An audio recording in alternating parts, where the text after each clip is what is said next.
গাইছ এয়া হৈছে আমাৰ যমুনামুখ আৰু কামপুৰৰ মাজত বন্য হস্তীৰ এক বিশেষ ভিডিঅ' আপোনালোকে ভিডিঅ'টো সকলোকে শ্বেয়াৰ কৰি দিব যাতে ভিডিঅ'টো সকলোৱে গম পায়। এয়া আমাৰ হৈছে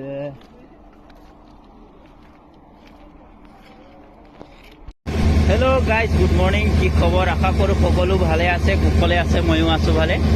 আজি আমাৰ যমুনামুখ আৰু কামপুৰৰ মাজত মানে বন্য হস্তীৰ মুক্ত বিচৰণৰ ফলত প্ৰায় 6টা হাতী ৰেলৰ তলত পৰি মৃত্যুবৰণ কৰিবলগীয়া হৈছে।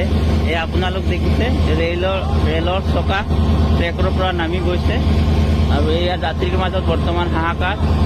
আপোনালোকে ভিডিঅ'টো শ্বেয়াৰ কৰি সকলোকে জনাই দিব। এয়া আমাৰ যমুনামুখ আৰু কামপুৰৰ মাজত হৈছে।